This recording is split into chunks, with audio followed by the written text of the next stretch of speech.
నమస్తే. ఇన్నాళ్ళు నన్ను సపోర్ట్ చేస్తూ, ఎంకరేజ్ చేస్తూ మీ ప్రేమని నాకు అందిస్తున్న ప్రతి ఒక్కరికి కృతజ్ఞతలు.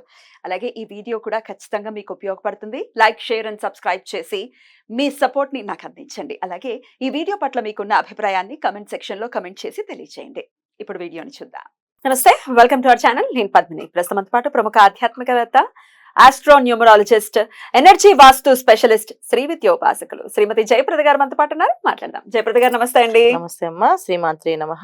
మకర రాశి వారికి ఎలా ఉండబోతుందండి అక్టోబర్ మాసం? తప్పకుండా. మకర రాశి వాళ్ళకి ఈ మాసం అనుకూలత గ్రహాలు రవి బుధులు ఇద్దరు అనుకూలంగా ఉన్నారు. దానివల్ల ఏంటంటే ప్రభుత్వ సంఘం సంబంధించిన విషయాల్లో వీళ్ళకి అనుకూలంగా ఉంటుంది. తర్వాత చాలా మందికి గుర్తింపు రావాలని, ప్రొఫెషనల్ గా ఎదగాలనుకునే వాళ్ళందరికీ ఆ గుర్తింపు వచ్చి వాళ్ళు ఒక స్టేబుల్ గా నిల్చునే అవకాశం ఎక్కువగా ఉంది. రైటర్స్ కి, యాంకర్స్ కి, మీడియాలో పనిచేసే రంగాల్లో వాళ్ళకి, సినీ రంగాల్లో వాళ్ళకి, వీళ్ళందరికీ కూడా మకర రాశి వాళ్ళకి అనుకూలంగా ఉంది ఈ మాసం. ఎందుకంటే ఎప్పటి నుంచో వాళ్ళు పాపం కష్టపడి అవ్వాలి అనుకుని ప్రతిదీ అవుతుంది అనుకుంటూ ఆ లాస్ట్ మూమెంట్ లో రాకుండా ఇబ్బంది పడే కంటే ఈ మాసంలో వీళ్ళకి చాలా అనుకూలంగా ఆ పేరు ప్రఖ్యాతులు వస్తాయి వీళ్ళకి. సో పేరు కోసం పాటుపడే వాళ్ళందరికీ కూడా ఈ మాసంలో పేరు వచ్చేస్తుంది. ఎందుకంటే దశమ స్థానంలో రవి ఎప్పుడైతే వస్తాడో ఖచ్చితంగా ఆ ఫలితాలు వస్తాయి. ఇప్పుడున్న రవి రవి రవి బుధులు ఇద్దరు కూడా అక్టోబర్ 11 నుంచి బుధుడు, తర్వాత 16 నుంచి రవి రావడం వల్ల వీళ్ళకి ఆ పనులు అన్ని అనుకూలంగా ఉంటాయి. అంటే అక్టోబర్ 15 తర్వాత వీళ్ళకి అన్ని అనుకూలం. అందుకని చక్కగా అక్టోబర్ 1 నుంచి ఎలాగా మనకి దసరా నవరాత్రులు ఎలాగా ప్రారంభం అవుతున్నాయి కనుక ఈ దసరా నవరాత్రులు చాలా శ్రద్ధగా, చాలా జాగ్రత్తగా, పద్ధతిగా చేయండి. బ్రహ్మాండంగా కలిసి వస్తుంది. ఎందుకంటే గురువు యొక్క అనుగ్రహం కూడా కావాలి. గురువు ప్రతికూలంగా మారే అవకాశం ఎక్కువగా ఉంది. ఎందుకంటే ఒకళ్ళు గురువు వక్రించి పంచమ స్థానాన్ని మకరాన్ని చూసినప్పటికి కూడా అది నీచ స్థానం అవుతుంది. దానివల్ల ఏంటంటే కాస్త సంతానం వల్ల వచ్చే ఇబ్బందులు, సంతానం కలిగే కొంచెం బాధలు, సంతానం వల్ల వచ్చే మనకి కష్టాలు, అంటే మాట వినకపోవడం, కొంతమంది పిల్లలు వేరే వివాహాలు చేసుకోవడము, దానివల్ల వీళ్ళ కష్టము, కొంచెం కాస్తంత కెరీర్ పరంగా కొన్ని ఇబ్బందులు తెచ్చిపెట్టేది అవకాశం ఎక్కువగా ఉంది మకర రాశి వాళ్ళకి ఈ మాసంలో. సొంత నిర్ణయాలు కొంచెం ఇబ్బంది పడుతుంది వీళ్ళని ఈ మాసంలో. సో సొంతగా నిర్ణయాలు తీసుకునేవాడు కాస్త ఆలోచించి 1-10 సార్లు ఆచితూచి అడుగు వేయడం అనేది చాలా ముఖ్యమైన విషయం. ఎందుకంటే ఒక్క అడుగు వాళ్ళ జీవితాన్ని మార్చే అవకాశం ఉంది. అది మంచి అవ్వచ్చు, చెడు అవ్వచ్చు, రెండు జరిగే అవకాశాలు ఉన్నాయి కనుక జాగ్రత్తగా ఉండండి. ఎందుకంటే వీళ్ళకి షష్టమ స్థానంలో కుజుడు, తర్వాత సప్తమ స్థానంలోకి మారుతున్నాడు. సో పూర్తిగా నీచపడ్డ కుజుడు ఖచ్చితంగా కొంత ఇబ్బందిని పెడతాడు. సో అది ఎటువంటి ఎలాంటి స్థితి తీసుకెళ్తా తెలియదు. ఒక్క క్షణం వాళ్ళ జీవితం మారిపోవడానికి డెఫినెట్లీ అది మంచి అవ్వచ్చు, చెడు అవ్వచ్చు, రెండు కూడా అది. సో మకర రాశి వాళ్ళు ఈ మాసం అంతా ఏంటంటే కాస్త దైవారాధన ఎక్కువగా చేయడం, దైవాన్ని ఎక్కువగా ఆరాధించడం, అందులో అన్ని పనులు అవుతాయి. మాకు అలా ఆరాధించడం రాదండి అంటే చక్కగా రోజు పొద్దున్నే గుడికి వెళ్ళి ప్రదక్షిణాలు చేసి వెళ్ళండి. ఏ పని మీద వెళ్ళినా, ఉద్యోగస్తులైనా, వ్యాపారస్తులైనా, విద్యార్థులైనా, గృహిణులైనా సరే చక్కగా ఇంట్లో దీపారాధన చేసి దేవుడి దగ్గర కాస్త ముందు అన్ని పనులు ఆపేసి ముందు దేవుడికి మాత్రం పూజ చేసుకుని ఉంటే ఆ రోజంతా మనశ్శాంతి నడుస్తుంది వాళ్ళకి, గృహిణులకి.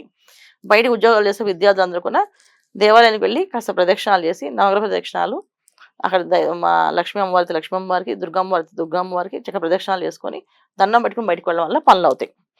లేకపోతే ప్రతికూలత ఎక్కువగా కనిపిస్తుంది అన్ని విషయాల్లో. ఈ విషయం ఆ విషయం చెప్పడానికి లేదు. ఎందుకంటే వీళ్ళకి తృతీయంలో రాహు, ద్వితీయంలో శని భగవానుడు వక్రించి ఉన్నాడు. తర్వాత కుజుడు షష్టమ స్థానం అండ్ సప్తమ స్థానంలో, రవి బుధులు నవమ స్థానంలో ఉన్నారు ప్రస్తుతం. తర్వాత వాళ్ళు దశమ స్థానానికి వస్తున్నారు. ఖచ్చితంగా అటు దశమ స్థానం వచ్చిన తర్వాత బాగుంటుంది. ఈ లోపు కొంచెం ఇబ్బంది ఉందిగా. సో అందుకని ఏంటంటే దైవారాధన ఎక్కువగా, మంత్రానుష్ఠానం, జపము ఉన్నవాళ్ళు చక్కగా అది చేసుకోండి. జపాలు ఉన్నవాళ్ళు జపం చేసుకోండి. పొద్దున్న లేచి మెడిటేషన్ అలవాటు ఉన్న వాళ్ళు మెడిటేషన్ కొంచెం ఇంకెక్కువ చేయండి. ప్రశాంతమైన వాతావరణం జరుగుతుంది. కాస్త బద్ధకాన్ని వదిలించేసేయాలి. పొద్దున్నే నిద్రలేచి సూర్య నమస్కారం చేస్తూ సూర్య అనుగ్రహం కావాలి. ఎందుకంటే ఇక్కడ వీళ్ళకి ఈ మాసంలో రవి యొక్క అనుగ్రహం ఎక్కువగా ఉంది. సో కెరియర్లో సెటిల్ అవ్వాలనుకున్న వాళ్ళు సూర్య అనుగ్రహం, సూర్య ఆరాధన చేస్తేనే సూర్యుడు యొక్క అనుగ్రహం కలుగుతుంది. సో రవి యొక్క అనుగ్రహం కలగాలన్నా కూడా సూర్య ఆరాధన చేయాలి ఖచ్చితంగా. సో ఈ విధంగా చేయండి, చాలా బాగుంటుంది. ప్రతి గురువారం సాయిబాబా టెంపుల్కి వెళ్ళి శనగలు మీరే నానబెట్టి, మీరే దాన్ని తాలింపు వేసి అక్కడ నైవేద్యం పెట్టి మీ చేతులు పంచాలి. అక్కడ ఇచ్చేసి వచ్చేయడం కాదు, అలాగే నానబెట్టకుండా మీరే నానబెట్టుకోవాలి. సో మనం నానబెట్టి మనమే ఉడికించి తాలింపు వేసి ఇవ్వాలన్నమాట. అలా చేయడం వల్ల వీళ్ళకి అది అనుకూలంగా మారుతుంది. లేకపోతే కొంచెం ప్రతికూలత ఉంది. చాలా మంది ఏంటంటే అలా ఇవ్వలేని వాళ్ళు మాకు ఎవరు చేసేవాళ్ళు లేరంటే సరే బయట లడ్డూలు కొని బాబా గుడిలో ప్రసాదంగా నైవేద్యం పెట్టి పంచండి. కోవా కొని కోవా పెట్టి పంచండి. ఇలాగా మీ చేత్తో చేసిన పనులు మీకు అనుకూలంగా మారుతాయి. ఆలోచన విధానంలో మీరు సొంతంగా ఆలోచించకుండా పక్క వాళ్ళ ఆలోచన తీసుకొని 2 కలిసి ఒకసారి 10 సార్లు ఆలోచించి ఇది చేయొచ్చా లేదా అని అనుకుని అడుగు వేయండి. ఇది అనుకూలంగా ఉంటుంది. చేసే పని ప్రతిదీ మీ చేత్తో చేయడము, ఆలోచించేది మాత్రం పక్క వాళ్ళతో కలిసి ఆలోచించి వాళ్ళు చెప్పిన సలహా కూడా విని ఒకసారి మీరు అనాలిసిస్ చేసుకొని చేయగలము అనుకుంటేనే ముందుకెళ్ళండి. చెయ్యలేము అనుకుంటే మాత్రం వెనక్కి ఉండండి, బెస్ట్ అది. ఎందుకంటే ఈ మాసం వాళ్ళకి అలాంటి ఇబ్బందులు ఉన్నాయి. ఒక రవి ఒక్క అనుగ్రహం తప్ప మిగతా అందరూ ప్రతికూలంగా కనిపిస్తుంది. అందువల్ల నెక్స్ట్ ఏంటంటే విద్యా రంగంలో పనిచేసే వాళ్ళు కాస్తంత ఇబ్బంది పెట్టే అవకాశాలు ఉంటాయి కనుక జాగ్రత్తగా ఉండండి. తోటి వాళ్ళే మిమ్మల్ని ఇరికించడానికి కానీ మిమ్మల్ని ఇబ్బంది పడడం కానీ వెన్నుపోటు పడవడం కానీ జరిగే అవకాశం ఉంది. సో కుటుంబ సమస్యలు, కుటుంబంలో కొన్ని కలహాలు, కొన్ని ఇబ్బందులు ఉంటాయి. ఎప్పుడైతే సప్తమ స్థానంలో కుజుడు వస్తాడో మనకు శత్రువులు ఎవరనేది కుటుంబంలోనే ఉన్నారని తెలుస్తుంది. తెలిసినప్పటికీ కూడా మీరేమి వాళ్ళతో గొడవ పడడం కానీ విరోధంగా ఉండడం కానీ చేయకుండా క్షమించి వదిలేయండి. అది మీకు రేపు రోజున లాభంలోకి వస్తుంది తప్ప వాళ్ళ వల్ల మీకు ఎటువంటి నష్టం లేదు. మాట్లాడడం వల్ల ఇంకాస్త విరోధం పెరుగుతుంది, ఇంకొంత కక్ష పెంచుకునే అవకాశం ఎక్కువగా ఉంది. సో మనకు అక్కర్లేదు.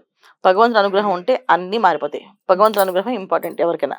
సో దైవారాధన, దైవ నమస్మరణ, శివాయ గురువే నమః, శివాయ గురువే నమః అని 108 సార్లు తక్కువ కాకుండా 1000 సార్లు జపం చేసిన సార్ తప్పేం లేదు. చక్కగా చేసుకోండి.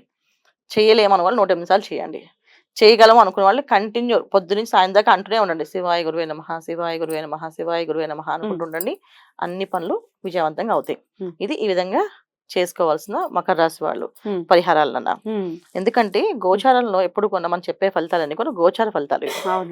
సో ఈ గోచార ఫలితాలు జన్మరాశి జాతకం డేట్ ఆఫ్ బర్త్ కాంబినేషన్ ఉన్న వాళ్ళకి వాళ్ళ దశలో కుజుడు ఎక్కడున్నాడు, కుజుడు వల్ల లాభాలు ఉన్నాయా, ఇబ్బందులు ఉన్నాయా, ఒకవేళ కుజుడు బాగాలేదు వాళ్ళకున్న అంటే అప్పుడు ఇక్కడ కుజుడు బాగాలేనప్పుడు ఆ ఫలితాలు వాళ్ళకునే వస్తాయి. ఈ గోచార ఫలితాలు వాళ్ళకి గురువు బాగాలేకపోయినా ఇక్కడ గురువు ఒక ఫలితాలు వాళ్ళకి వస్తాయి. వాళ్ళ జాతక దశలో యోగాలు లేనప్పుడు అప్పుడు ఈ యోగం వాళ్ళ పనిచేస్తుంది. దశలో యోగాలు ఉన్నప్పుడు బాగున్నప్పుడు ఈ గోచర ఫలితం కొంచెం కాస్త ఉంటుంది. ఇంపాక్ట్ లేకుండా ఉండదు, కాస్త ఇంపాక్ట్ అనేది ఉంటుంది. కాకపోతే ఎంతవరకు ఉంటుంది అనేది మన జన్మ జాతకంలో అదృశ్య యోగాలు ఉన్నప్పుడు ఇది కాస్త 10% ఉంటుంది. ఆ 10% కూడా అనుభవించాల్సిందే. దాని కొని పరిహారం చేసుకోవడం అనేది చాలా ముఖ్యం. ఇంకా నలిఫై చేయడానికి పరిహారాలు కూడా చెప్తూ చేయాలి. మకర రాశి వాళ్ళకి ఎప్పుడు ఏంటంటే ప్రతి విషయంలోని కొంచెం కాస్తంత పొద్దున్నే చాలా మంది లేస్తారు కానీ ఏమి చేయరు, అలా కూర్చుంటారు, ఫోన్ చూసుకుంటుంటారు.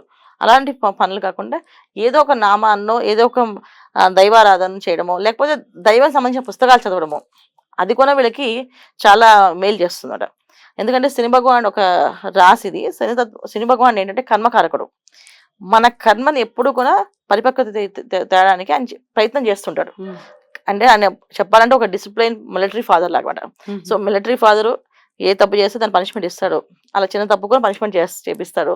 అలా శని భగవాన్ మన కర్మని తొలగించడానికి ఆయన పనిష్మెంట్ ఇస్తూ ఉంటాడు. సో అందుకే మకర రాశి వాళ్ళకి చాలా మంది ఎంతమంది చెప్పినా మా జాతకం మారదండి అంటారు. మారకపోవడం ఏం లేదు. మనం ప్రారంభ కర్మలు ఏవైతే ఉన్నాయో అవన్నీ అనుభవిస్తున్నాం మనం ఈ మాసంలో. మనం చేయాల్సింది అంటే 10 seconds అనేది మన ఫోన్లో పెట్టుకొని దేనికి ఎడిట్ అవ్వకుండా ఎక్కువ నామాన్ని ఎక్కువ దైవారాధన చేయడం వల్ల శని భగవాన్ ప్రీతి చెందుతారు. ఎవరిని ఎక్కువ చేయాలంటే వెంకటేశ్వర స్వామిని ఎక్కువ చేయాలి వీడు, తర్వాత గణపతిని ఎక్కువ చేయాలి. ఇలా చేసుకుంటే బ్రహ్మాండంగా అనుకూలమైన ఫలితాలు వీళ్ళకి అందుతాయి అన్నమాట. ఇది మకర రాశి వాళ్ళు చేయాలి. బ్యూటిఫుల్, చాలా చక్కగా వివరించారు. ఇక నెక్స్ట్ ఎపిసోడ్ లో కుంభరాశి గురించి తెలుసుకుందాం. థ్యాంక్ యూ అండి. నమస్తే. నమస్తే అమ్మ. శ్రీమాత్రే నమః.